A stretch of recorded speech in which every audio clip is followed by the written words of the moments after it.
Vocês estão bem?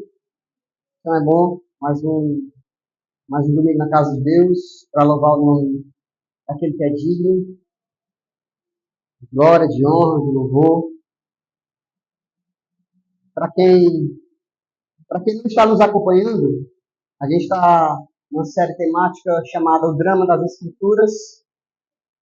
A gente tem como intuito refletir nessa temática, contar a verdadeira e grande história da humanidade, desse Deus grandioso, poderoso, criador dos céus e da terra,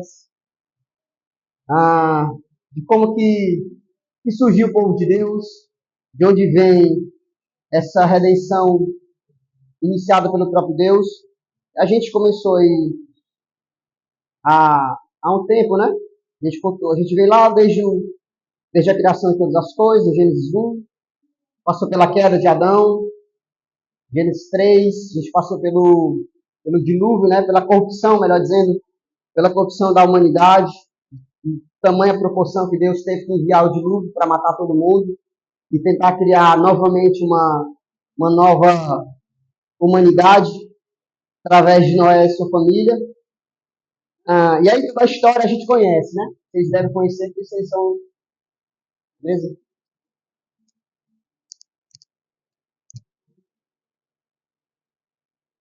Vocês são os leitores da Bíblia, né? Eu vou pedir para vocês ignorem esse chiadinho. A gente está tentando ajustar esses novos microfones. Eu estou tendo que quebrar a cabeça um pouquinho, tá? Mas se concentre aqui na palavra, vai dar certo. Então, todo o desenrolar dessa história, a gente conhece a grande história bíblica da redenção humana de Deus. É de conhecimento de vocês que Deus chamou Abraão, estabeleceu com ele o seu pacto, a sua aliança. Deus diz em Gênesis 2 que a partir de Abraão e sua família, todos os povos, todas as nações da terra seriam abençoados por essa relação pactual que Deus estabelece com Abraão. E é de lá, é dessa aliança que Deus faz com Abraão, que nós temos o nosso maior presente, que é Jesus Cristo. Vocês conhecem os patriarcas, os profetas, a história começa a desenvolver, a se desenrolar. Passam os patriarcas, os profetas, os juízes, os exílios, as libertações, os afastamentos, as reconciliações do povo de Deus, e por aí vai, como é comum de nós, pertencentes do povo de Deus, mas também pecadores. Ela se concentra nesse vai e vem, né? Nós pecarmos contra Deus, o Senhor nos chamar de volta para a sua presença, para a sua obediência. Uma história bastante movimentada. Domingo passado, o Ares trouxe esse período intestamentário, também conhecido como silêncio de Deus. É um período de cerca de 400 anos que Deus se encontra em silêncio. Sem novas revelações, sem profecias, nada. Deus se encontra calado, em silêncio. É um período ali que tem início na conclusão de Malaquias, começa lá, passa-se 400 anos e termina no início, aliás, nessa transição para o nascimento de Jesus Cristo, em Mateus. Foi nesse tempo... Deixa eu deixar, viu? Obrigado. Foi nesse tempo, gente, de completo silêncio de Deus, afastamento ou distanciamento do povo, que surgiram as principais seitas do judaísmo que nós conhecemos.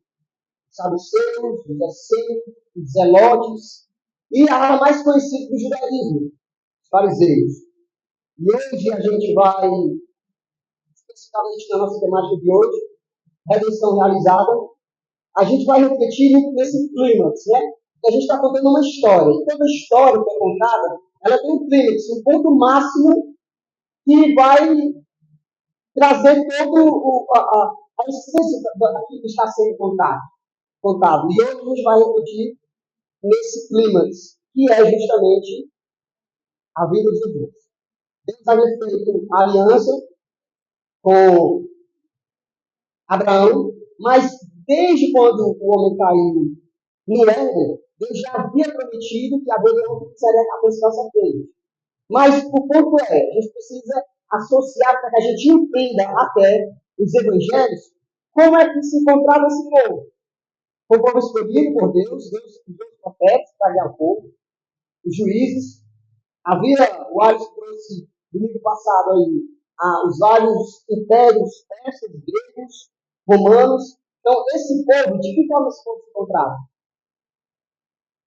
400 anos de silêncio, que Deus não fala, que Deus não corrige, que Deus não chama de volta a arrependimento. Como é que se encontra esse povo de Deus escolhido? Como é que está a cabeça deles? Eles ainda tinham esperança de que alguma coisa ia mudar? Gente, são 400 anos. A gente tem dificuldade de esperar um mês. Senhor, me dá resposta. Já passaram-se longos um mês.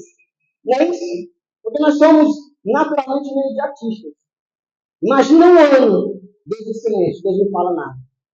Agora, esse povo se encontra há 400 anos que Deus não fala nada, está em completo silêncio. Deus já abandonou?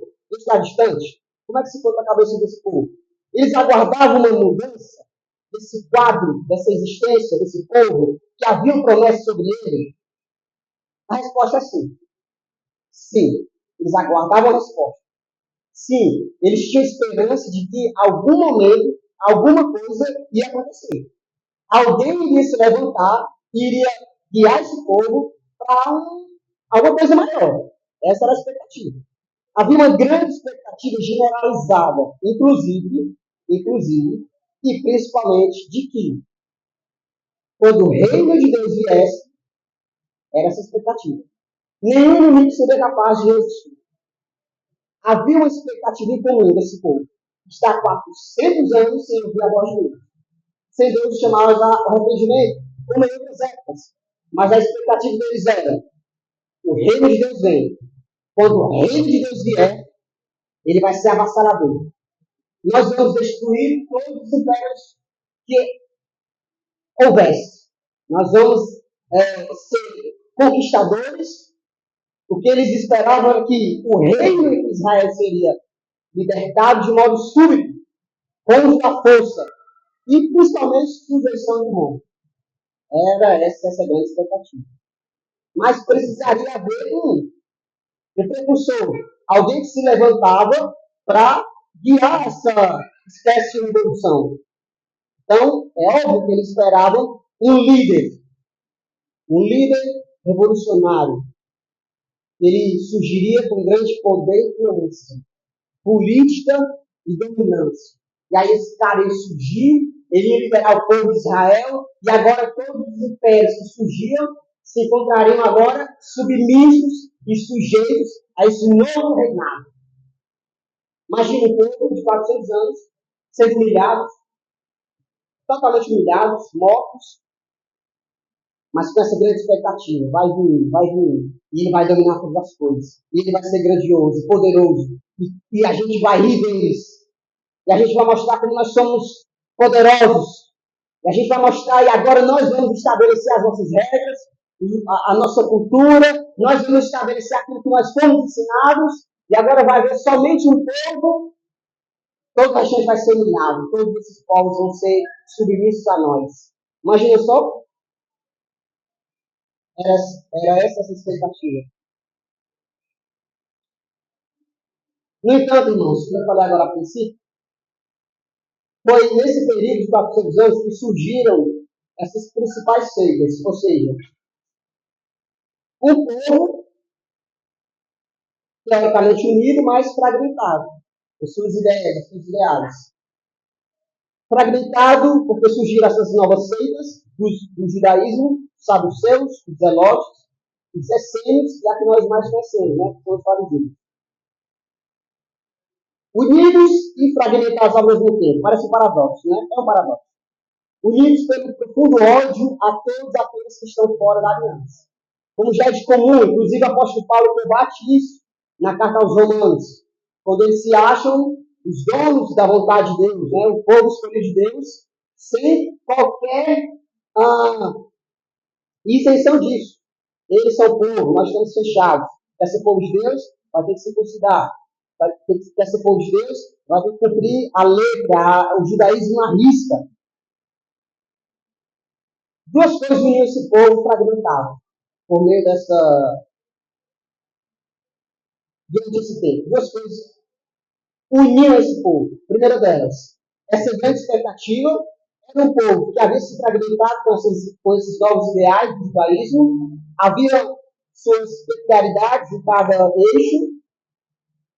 Essa grande expectativa desse rei forte, poderoso, dominador, que destruiria e sujeitaria tudo e todos, e essa completa aversão aos não judeus. Aversão aos gentios, a todos aqueles que não eram participantes da aliança. Isso é comum para o judaísmo. Isso é comum ainda mais na seita dos fariseus, né? Os fariseus. É importante a gente falar essas especificações de como esse povo se encontra nesses 400 anos, para a gente poder entrar nos evangelhos. Você vai notar que toda essa parte histórica faz todo sentido na compreensão dos evangelhos. Por que, Luiz? Porque é nesse exato contexto, é nesse exato momento, dessa grande expectativa, desse anseio, desse âmago que une esse povo que está fragmentado, que a redenção é realizada. Aquela redenção que foi iniciada há 2000 anos atrás, com Deus chamando Abraão, estabelecendo com ele um pacto, ela começa a ser realizada agora. É nesse contexto. Qual a expectativa? Vai vir um grande, poderoso, guerreiro, governador, dominador de todas as coisas. E aí faz mais sentido para a gente o Evangelho, irmãos. Porque eles estão unidos com essas duas coisas. Só que, no entanto, irmãos, o caminho que esse grande rei nasce, o caminho e a mensagem que esse grande rei propõe é espantosamente contrária a tudo aquilo que eles criam. E aí a gente começa a entender melhor. Não sei se você já se perguntou. Todo mundo já assistiu o filme A Paixão de Cristo, né? Pelo amor de Deus. Todo mundo já assistiu, amém? Paixão de Cristo? Passa lá nas épocas lá, não sei nem que é. Páscoa, né? Páscoa, né? Passa na Globo. E, na verdade, para ser bem honesto, eu também não entendia. Por quê? Não é revolta era essa com Cristo. Ele não era o Messias? Ele não é o Filho de Deus? Ele está dizendo que ele é o Filho de Deus. Ele está dizendo que ele é o Messias. Ele está dizendo que ele vai estabelecer o seu reino. Então, que revolta é essa? Então, que ódio é esse? Por que o povo, Mantuete, preferiu Barrabás a Jesus Cristo? Ele que está dizendo que ele é o Messias, Deus dos Senhores, ele está pregando a mensagem de salvação e provando e realizando por meio de sinais e maravilhas. Quando João Batista se encontra também frustrado por conta dessa expectativa, ele manda os seus discípulos lá, vocês sabem da história. Ele prega a mensagem de Jesus, ele é quem prepara o caminho, ele é a luz lá, a voz, melhor dizendo, no que clama no deserto, mas em dado momento na prisão ele se encontra perturbado. Ele se encontra confuso. Aí ele diz, tá, meus caros, meus discípulos. Assim, só para desencargo de consciência, só para ter completa certeza mesmo. Vai lá para Jesus e pergunta se é ele mesmo aquele que haveria de vir. Pergunta lá só para, sabe, só para, assim, só para. Aí os discípulos de João vão lá. Jesus, deixa eu falar uma coisa contigo. Sim, só para. Era o Senhor mesmo que haveria de vir? O Senhor é o rei mesmo? O Senhor é o grande libertador? É o Senhor mesmo que governa todas as coisas? O que Jesus responde? Seguinte, ó, você vai lá para ele, conta o que vocês estão vendo e ouvindo. Os cegos estão vendo, os coxos estão sendo curados, os mortos estão sendo ressuscitados. Aí a gente entende, a gente passa a compreender melhor, que toda essa perseguição judaica contra esse rei, que contraria toda essa expectativa, todo esse imaginário, faz sentido. Porque a vida de Jesus, a mensagem de Jesus, é totalmente contrária, irmãos. O que Jesus veio e mostra e nos ensina? Que esse rei poderoso, esse grande rei salvador, ensina que é o caminho do amor, e sofrimento.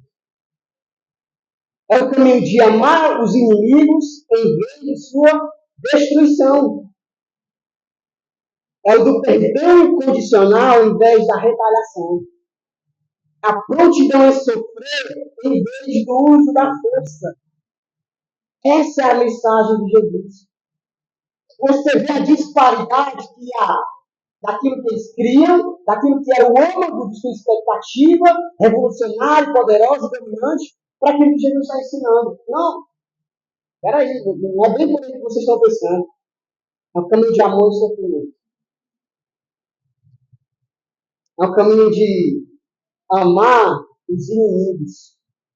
Não é só de amar quem nos ama. O caminho, as boas novas que Jesus está ensinando, é de você amar os inimigos.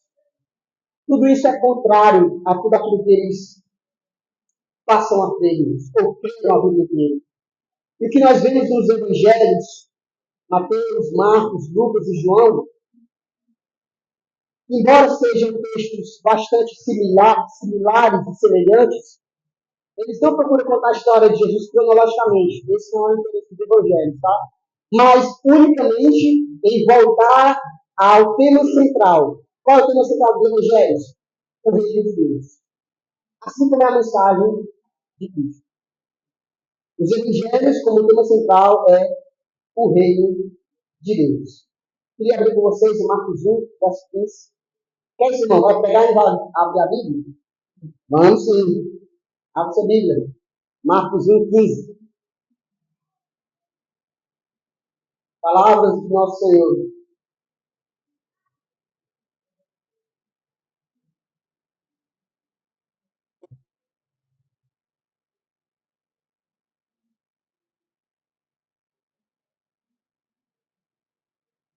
Né? Marcos 1, 15. Vamos ler só o 14, né? Para ganhar um pouquinho de contexto. Depois que João foi preso, Jesus foi para a Galiléia, onde anunciou as boas novas de Deus. Aí ele diz: enfim, chegou o tempo prometido, proclamado. O reino de Deus está próximo. Arrependam-se e creiam nas boas novas. Essa é a mensagem central do Evangelho, dos Evangelhos. Essa é a mensagem principal. Aqui está a realização redentiva, clara, visível do reino de Deus. O próprio Cristo, aquele que foi prometido, aquele que foi profetizado pelos profetas, inúmeros profetas, veio, nasceu e começa o seu ministério. Ele diz: o tempo chegou, gente. O reino de Deus chegou. O reino de Deus chegou. Arrependam-se. Arrependam-se e creiam nas boas novas de Cristo, do Evangelho. Porque a gente vai ver algumas similaridades, algumas curiosidades dos Evangelhos, Marcos, Mateus, Lucas e João, que se tornam bastante relevantes nessa narrativa bíblica.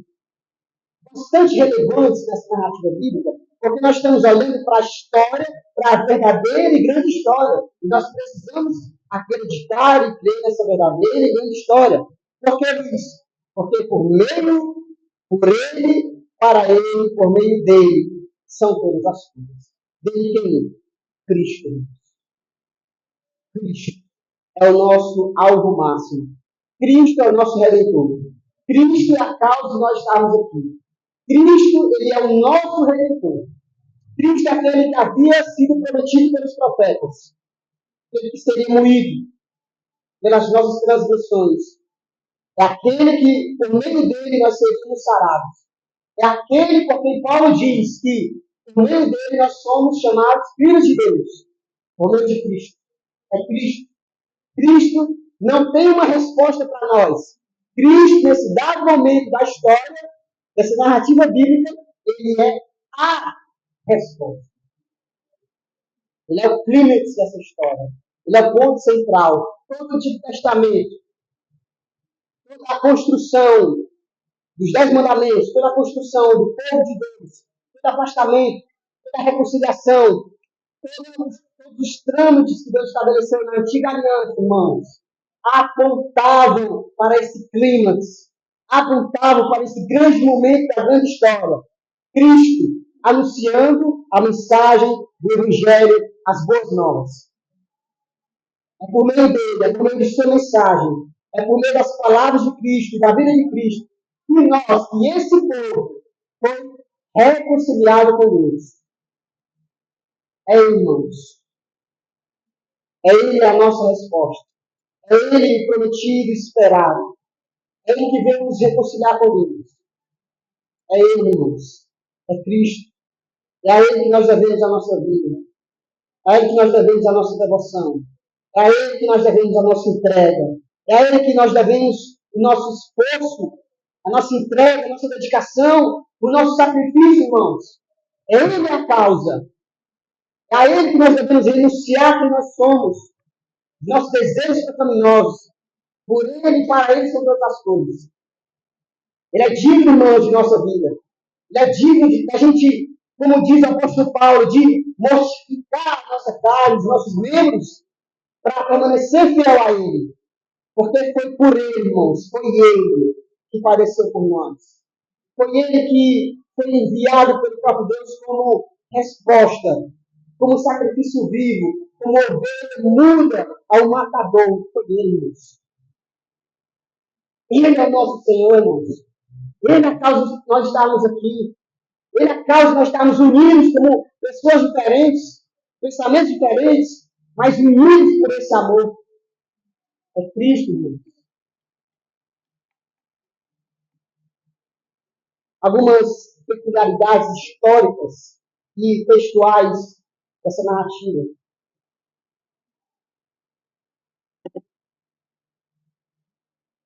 Alguns historiadores, eu até creio, né?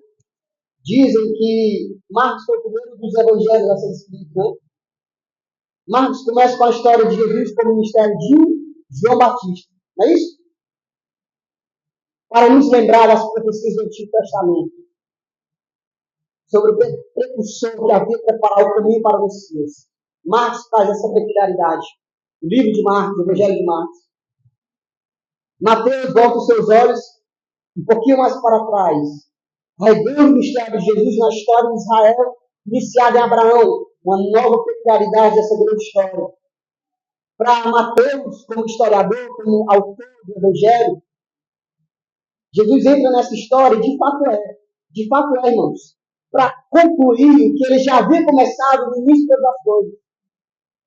Mateus procura contar esse eixo, trazer esse eixo para essa grande história. Ele volta para essa relação de Jesus com a história de Israel, para nos lembrar que a promessa que foi prometida na antiga aliança está sendo agora realizada, está sendo agora cumprida na vida de Cristo Jesus. Lucas vai ainda mais longe. Ele volta até Adão para mostrar que a boa notícia a respeito de Jesus tem significado para toda a humanidade. O enredo bíblico, esse clímax histórico e verdadeiro de fé, ele não se resume unicamente no povo de Israel, irmãos. Ele não está exclusivo com a história de Israel. A vinda de Jesus, essa promessa que está sendo realizada agora, ela diz respeito a toda a humanidade. Lembra que Deus falou para Abraão? Ó, por meio de você, por meio da sua família, por meio desse pacto, eu já disse para Israel, por meio de vocês, todas as famílias, todos os povos da terra serão abençoados, serão alcançados. Quando Lucas faz essa relação com Jesus desde o começo, ele tem um significado que nós vivemos hoje. Nós somos povos gentios. Você é judeu? Você é culto de daí? Você é circuncidado? Não, gente. Somos cristãos. Porque a mensagem do Evangelho em Cristo Jesus nos alcançou. Alcançou todos os povos, toda língua, tribo, raça, nação. Deus não faz acepção de pessoas, irmãos. Ele alcança todos. Não todos os homens. Não todo mundo estava salvo. Mas ele alcança todos os homens de todas as espécies diferentes. Ele alcança os judeus, ele alcança os gentios, os gregos, os romanos. Jesus Cristo é essa conclusão máxima dessa história. Por último, o Evangelho de João vai ainda mais longe. Ele nos leva à época da criação de todas as coisas. O texto de João diz que ele é a palavra eterna e incriável. O texto de João, vamos ler João.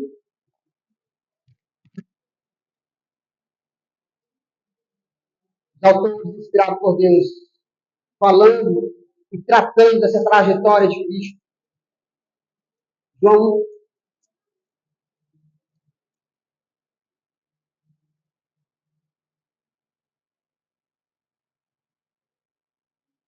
olha essa associação, irmãos. Linda, perfeita. João 1:1. Ele diz: no princípio, aquele que a palavra já existia. Algumas versões vão diferir, né? O verbo que estava. E a palavra estava com Deus. E a palavra era Deus. Ele existia no princípio com Deus. Por meio dele, Deus criou todas as coisas. E sem ele, nada foi criado. Aquele que a palavra possui a vida, e a sua vida trouxe luz a todos. A luz brilha na escuridão, e a escuridão nunca conseguiu apagá-la. Olha essa associação histórica, escrita, que os evangelhos estão fazendo a respeito de Jesus. Mais especificamente, João me encanta mais, porque ele diz que no princípio a palavra já existia, o verbo já existia, e o verbo estava com Deus e o verbo era Deus. Durante toda essa narrativa bíblica, irmãos, nós vemos a menção de Cristo. O haja que Deus proferiu era Cristo criando todas as coisas. E o que é que nós entendemos, irmãos? Diante dessa história, diante dessa expectativa que o povo se encontra, totalmente equivocados, eles se confundiram, né?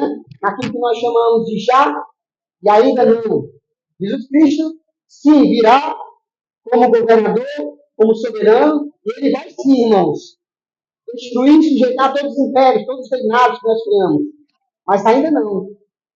É isso que eles confundiam.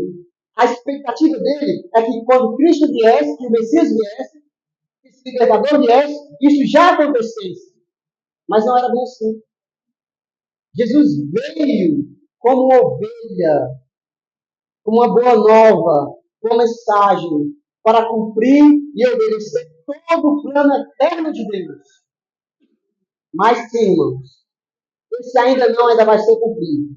Assim como esse povo, durante esses 400 anos, não assim, mas esperavam, tinham essa expectativa de se revoltar, nós também vivemos essa expectativa. Nós cremos que ele se revoltará. Nós cremos que, quando Jesus veio, trouxe a mensagem do Evangelho, a boa nova de salvação, ressuscitou e nos deixou o Espírito Santo, ele já passou a reinar. Já. Sim, já. Ainda não. Não em completude. Não de forma completa, em plenitude, no sentido de realizar o plano completo, concreto. Ele vai vir, sim, nessa expectativa, mas ainda não. E nós, assim como aquele povo, nós aguardamos o nosso rei, irmãos, que virá nos buscar. Virá buscar essa igreja. Esse povo que, por meio dele, não é somente os judeus, é todos os povos que foram alcançados. Porque esse plano que foi iniciado em Abraão deu certo. Deu certo nisso. Nós pertencemos a Jesus Cristo. Nós somos parte desse plano eterno de Deus. Agora nós não podemos errar, irmãos, nesse povo. Nós não podemos criar expectativas contrárias à vida de Cristo. Nós não podemos confundir as coisas. Nós não podemos crer que, porque Ele é o Senhor de todas as coisas, Porque ele é o dono do ouro e da prata, como a gente diz, né? A própria Bíblia atesta dele. Ele vai vir resolver todas as coisas. Ele vai nos gerar um povo soberbo, dominador. Não. Não é porque ele já reina e ele vai vir nos buscar. A gente não pode se confundir com esse povo. Odiando aqueles que não são. Ah, que não é crente não, maldito. Vai para o inferno. Embora, irmãos, embora seja uma dura verdade, o nosso lugar é de misericórdia. Não é de revolta. Você entende isso? O apóstolo Paulo vai dizer que o nosso ministério é de reconciliação. Nós somos cooperadores desse reino, irmãos. Sabe o que Jesus disse? A gente pregar essas boas novas de arrependimento, de perdão de pecados, de reconciliação. Nós somos embaixadores de Cristo, dessa mensagem de Cristo. O Senhor veio e voltou, e a obra de Deus continua, e o reino de Deus continua. E eu e você, irmãos, somos seus cooperadores. E essa é a nossa mensagem. As boas novas do Evangelho. Você crê nisso? Amém, irmãos? Essa é a nossa, esse é o nosso ministério. Chamar o povo soberbo, orgulhoso, chamar o povo rebelde ao arrependimento. E nós, inclusive, vivemos esse arrependimento. De fé em fé, de glória em glória.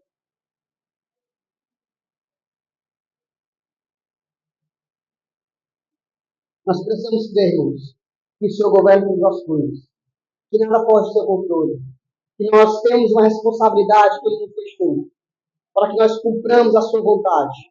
Pregando o Evangelho. Ei, se arrepende dos pecados. Ei, o reino de Deus já está presente. E Ele virá para nos buscar em arrependimento, em santidade, em reverência, em amor, em temor. Talvez nessa manhã você precise administrar essas verdades. Talvez você só saiba dessa história superficialmente. Talvez você conheça até melhor do que eu a história da redenção, a história minuciosa do relato bíblico, da narrativa bíblica. Mas talvez você só tenha conhecimento superficial. Talvez você precise deixar que essa verdade, essa grande história, te transforme. Talvez você creia, mas não creia que é possível. Talvez a incredulidade domine o seu coração. Como o Alex falou aqui, né? A gente fala que o dinheiro vai dominar, mas os problemas, desafios dominam nossa mente, nosso coração. E nos levam a nos afastar do Senhor. Mas, irmãos, escute, para finalizar. Em Cristo, diz o apóstolo Paulo, por meio de Cristo nós temos paz com Deus. Não há nada, irmãos, não há nada que nós possamos fazer que possa nos afastar do amor de Deus que há em Cristo Jesus. Isso nos diz que nós devemos perseverar. Perseverar. Você caiu, irmão, em pecado, você está sujo, imundo, você se afastou do Senhor, você pecou contra Deus. A boa notícia do Evangelho, Cristo veio. E Ele pagou, irmãos, na cruz dos nossos pecados. E Ele nos lavou com o seu precioso sangue. E não há pecado, irmãos, que possa nos afastar dele. Então se arrependa. Confesse os pecados. Abandone essa vida de cinismo diante de Deus. Toma uma postura, toma uma posição. Ele é o teu Deus, Ele é o teu Senhor. E vamos servir a Deus como nosso Deus e Senhor. Curva sua cabeça. Vamos orar.